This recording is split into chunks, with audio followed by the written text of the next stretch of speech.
P.O.W.E.R Radio. My name is Tonya DeCosimo, and I'm your host today. Before I begin, I just have to mention that I really love what I do. I get the opportunity to interview and meet some of the most amazing and empowering women. And today, I have the pleasure of interviewing a native New Yorker who has always made me, and probably the whole world, laugh 1,000 times over. She is an actress, comedian, author, producer, and philanthropist who is best known for her nasal voice and thick New York accent.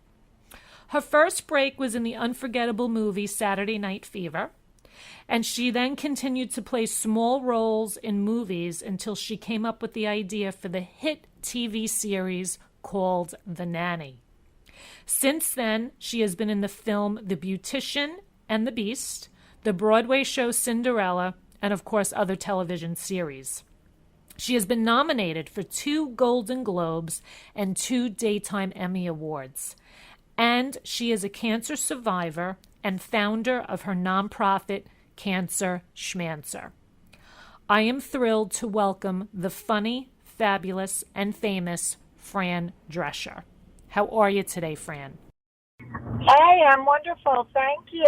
How are you? I'm wonderful. Thank you so much for asking. So, they say laughter is the best medicine. How does it make you feel knowing that you make people laugh and bring so much joy to their lives? You know, it makes me very happy because I'm kind of a nurturer by nature, and I like to help people, and I like to, be the heroine. So it all plays into all of my needs. Quite lovely. And it's a mutually beneficial thing because, there was a time in my career where I thought, I'm not really being taken seriously. I'm just a sitcom star. But then over the course of time, I would speak to people that watched The Nanny, that have seen most of the body of my work, that are invested in my personal life. They've read my books. They know what I've been through. They know my challenges. And I've helped them. And they've shared that with me. And it's very fulfilling to know that unbeknownst to me until I hear about it, I'm actually impacting people's lives. Just the other day, I did my stand-up act at the Hollywood Improv. And there was a young man there that left me red roses in the green room and a beautiful written card thanking me, and went into a lot of detail about how he had a difficult life and even considered ending it were it not for me. And my candor in sharing what I've been through, my spirit in trying to always turn lemons into lemonade, and my humor, which he always feels uplifted by. He didn't ask me for anything. He didn't send me any contact information. He just wanted to let me know. And I kept it. It meant a lot to me, actually. So even though you have had so much fame and fortune, you have also had to overcome some difficulties in your life, including being a rape victim and receiving a diagnosis of uterine cancer. What was your first thought when you heard the word cancer? And did you ever say, why me? Of course. I think everybody, when they get a diagnosis like that, you're going to kick, you're going to scream, you're going to say, why me, Lord? You're going to be angry. And, the life lesson to that is, first of all, we all make plans for what we want the future to be, and then we play our plan. But, no one leaves this planet unscathed. And on some random Tuesday afternoon when life bites you on the ass and it changes forever, suddenly the plan you were playing no longer applies. And you're going to have to plan a new play. But the problem is we become embittered by what was supposed to be, when in truth, no one has a crystal ball. We have to be very fluid and have the wisdom to know that even though we're going to kind of set our stakes on this goal, it may never happen. And we have to be fluid enough to shift gears. And so, you may be very angry. This wasn't supposed to happen to me. This wasn't supposed to happen to my loved ones. We don't deserve this. But then eventually, you're going to have to accept that no one leaves this planet unscathed. Bad things happen to good people. And you have to make the choice of either remaining stuck in what was supposed to be or playing the hand that's been dealt you as courageously and elegantly as you possibly can. And I strongly advise the latter. And then what happens is when you choose that path, other things that you never anticipated are presented to you. So I had to get a radical hysterectomy to cure my uterine cancer. Now, Fran, let me just ask you. I mean, you were actually misdiagnosed. I mean, this is important, by 8 doctors. How does that happen? 2 years and 8 doctors. I slipped through the cracks because, and this is particularly true for women's cancers, at their earliest and most curable whisper stage, they tend to mimic far more benign illnesses. And since most Western doctors are bludgeoned by health insurance companies to go the least expensive route of diagnostic testing, and they tend to subscribe to the philosophy, if you hear hooves galloping, don't look for zebra, it's probably a horse. If you happen to be a zebra, you may slip through the cracks and be misdiagnosed. So I was misdiagnosed for 2 years and 8 doctors with a perimenopausal condition that I didn't have. Because at the uterine cancer's earliest and most curable stage, it mimics almost identically that. And because the majority of women with uterine cancer are either obese or postmenopausal, both of which I was not, it was their assumption I must be perimenopausal. And doctor number 1 said I was too young for an endometrial biopsy because that would have proved uterine cancer. And she assumed I was too young and too thin to have uterine cancer. Now, that presumption could have caused me a late-stage cancer diagnosis like it does for so many Americans, were it not for the fact that I'm a bit of a control freak.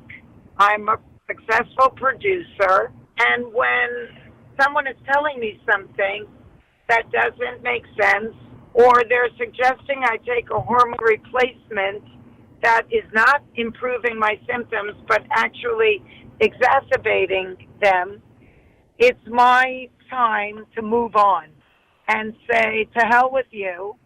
You don't know what you're talking about, and I got to find another doctor. Hence the 8 doctors over 2 years. Doctor number 8 ultimately said, even though she too was convinced I was perimenopausal and put me on a hormone replacement, hers was the worst because it had estrogen in it, which when you have uterine cancer is like taking poison. Right, right.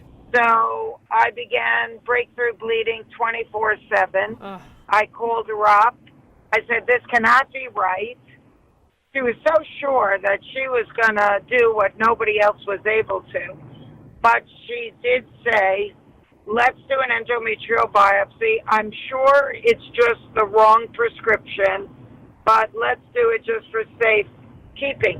While she was doing this in-office endometrial biopsy, she was still talking about freezing an embryo because she was so convinced I had like 5 minutes of fertility left. And 3 days later, she called me and said, I'm very surprised, but you have adenocarcinoma. And I said, what's that? And she said, uterine cancer. Jeez. And that was the dividing line between BC and AC, before cancer and after cancer diagnosis. So we have to be our own greatest advocates. That's for sure. Recognize what the early warning whispers of the cancers that may affect us are, and then know the tests that are available because they may not even be on the menu at the doctor's office, especially if your health insurance doesn't typically cover it. Right. They're also brainwashed. They've all drank the Kool-Aid. It's really a terrible state of affairs that particularly Western medicine, particularly in this country, one of the more unhealthy nations on the planet, patients have to deal with. So I not only wrote the New York Times bestseller, Cancer Schmancer, because I didn't want what happened to me to happen to other people, but then once I went on the book tour and I'm speaking to millions of people, I realized what happened to me is quite common. Misdiagnosis and mistreatment. And for many, though fortunately not myself, late-stage cancer diagnosis as a consequence. I was still in stage 1 because I had a very slow-growing cancer. So I was lucky in even the kind of cancer that I had, and that I had the intuition to keep moving on. But how many people will move on when their doctor is telling them they're essentially well? Yeah. Don't listen to them. Very scary. Don't turn your doctor to a deity. Don't look at them like they're a god. Mm-hmm. They're very busy people, and they have their own problems. You have to be your own doctor. Well, we tell people transform from being a patient into a medical consumer. Mm-hmm. When I say we, I mean the Cancer Schmancer movement, because that's what the book morphed into. And we're a very progressive, cutting-edge nonprofit in the health space. And we partner much more with environmental groups and pristine food movements than other health organizations who are still looking for the next big chemo. Right. And that's not where we're coming from. We are putting the power back in people's hands. We empowering them with education, motivation, and activation to become better partners with their physician, to be open to functional, holistic, alternative options that can either replace traditional Western medicine or complement it, and to change your lifestyle. Right. Because we are living in extremely toxic times. One of our more progressive programs is Detox Your Home, because the home is the most toxic place we spend the most time in, and ironically have the most control over. But what we don't know is killing us. And at the end of the day, manufacturers don't want to kill us, they want to sell us. Right. But they'll sell us anything that we're willing to buy, which right now is anything. That's true. So we have to use the power of purchase and good old-fashioned, all-American consumerism to dictate more responsible manufacturing trends. We have to be the change. And that's a movie that's available to see through cancerschmancer.org that is targeting teens and families. Because kids today, for the first time in U.S. history, are predicted to not live as long as their parents. And we don't want to make that a self-fulfilling prophecy. So together with Jamie Foxx and Jeff Bridges, I have made with Cancer Schmancer a half-hour education video that's fun, funny. It has kids in it. It has animation in it. Mm-hmm. And it's very empowering to young people because it's educational, but it's very viewer-friendly. And they don't pay taxes, so they don't wield a lot of influence in Washington. Yeah. But they are a multi-billion-dollar demographic. And in that regard, they have a lot of power if they know how to spend wisely and mindfully.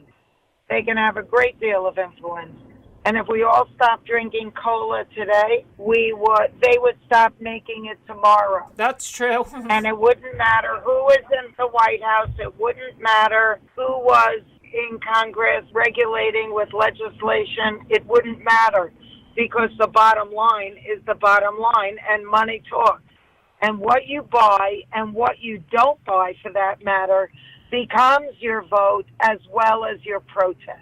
Tell us about your annual Masterclass Health Summit. You do that every fall? Yes, and this year it's on November 2nd here in Los Angeles at beautiful Dorothy Chandler Pavilion. And I implore everybody to get their tickets at cancerschmancer.org because it is an event that is life-changing. People go from breakfast through lunch into the afternoon hours listening to one cutting-edge doctor after another, telling them things about their health and that you are not going to hear about at your regular physician, most likely. And people don't even want to go to the bathroom. It's so riveting and life-changing. Just the other day, I was, in fact, at the same comedy club event. I did a small Q&A after, and a woman said she went to the Masterclass Health Summit, and because of that experience, she went to the doctor and had a huge tumor that had to be removed. And she said, you literally saved my life. So, it's something that is really important. And we also put it out there as a live stream while it's happening globally. So people around the world that can't make it to Los Angeles can still experience the full day of speakers. And I'm, of course, there. Sometimes I'm introducing, sometimes I'm moderating, sometimes I'm doing a one-on-one interview. But it's an incredible day, and it's this November 2nd. And if you get a VIP ticket, you have an opportunity after the last speaker to go into the beautiful Founders Room, and you can then speak to the speakers, meet the doctors, meet with me, and you can actually have a one-on-one with somebody that impacted you, that spoke to you because of something that you're going through or a loved one is going through. And so that's always a great opportunity to be able to have that after the whole session, one-on-one in the Founders Room. You're amazing. I want to switch the subject, though, to love. You said that you finally learned to love yourself after being married twice. Yeah. Why do you think it took 2 marriages to come to that realization? Life is a journey, and I was working towards that. Stuff that we have to work through is like an onion, and you keep peeling off the skin. So I had been doing work on myself towards the end of the Nanny when my marriage to my first husband, Peter, started to break apart. And so I started therapy then, and I kind of began to connect dots and find the origins for some of my issues, some of my fears in my childhood, and really make peace with every member of my family in understanding them better, in understanding what pushed my buttons and why, and to start to essentially regrow myself and not be reactive like my hurt or scared inner child, but to allow the adult in me to begin to blossom and, experience life now and not reactively with everything being informed by past hurt that I didn't understand. Once I understood that, I could separate that from what was happening currently and handle it as an adult, Right. not as a frightened child. I did that. I did pretty intense psychotherapy for over a decade. So by the time I had my second marriage and I had 2 significant relationships between my first husband and my second husband, and each time I think that an intimate relationship is an incredible opportunity to see yourself, to see what you need to still work on, to see what buttons are still being pushed.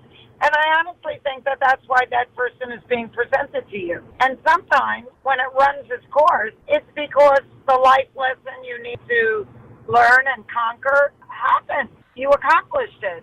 And it's time to move on and maybe reconnect with yourself alone for a while and then meet somebody else, maybe, that can show you a different facet of your prison. Right. Everybody comes into your life for a reason, you know? Totally. A reason, a season, you know. So by the time I was with my second husband, he started pushing buttons in me that I didn't even realize I still had. And I'm actually very in gratitude for my relationship to him because I started speaking to a therapist, also a spiritual shaman. And I don't know if I would have been ready for him at another time when I was deeply engaged in a very serious older woman who practiced Jungian psychotherapy. But I was ready for him at that point.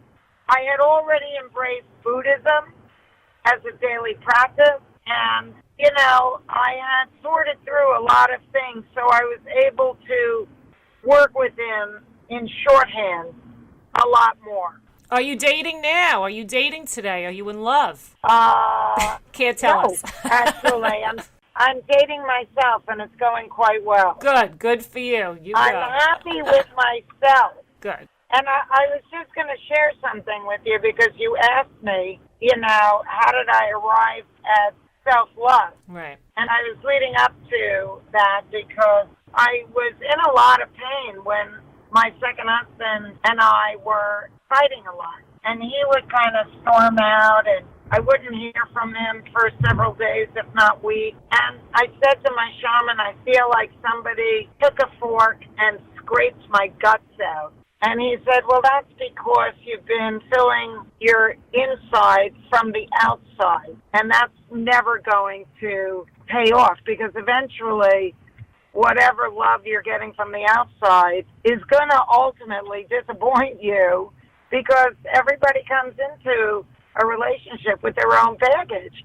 And if your inside is being filled by somebody else and they disappoint you, then you're left empty again.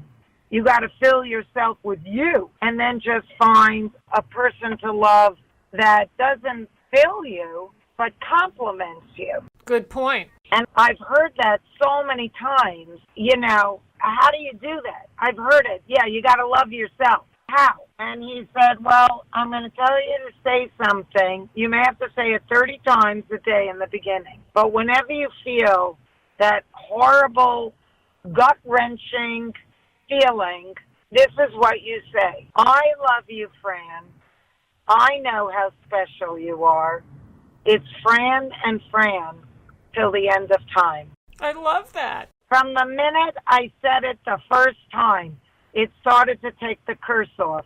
And I did say it whenever I felt that empty feeling, that alone feeling, that fearful feeling, and it helped me learn how to fill myself with self-love, as does Buddhism. Wow. That's what I mean by you don't stop growing till you really, leave this earth plane. And even then, I don't know what happens after that, if anything. But while you're here, this is a great big classroom. And everything that comes at you is your opportunity to grow on your journey of self-refinement. Well put, well put. So, Fran, what does the word empowerment mean to you?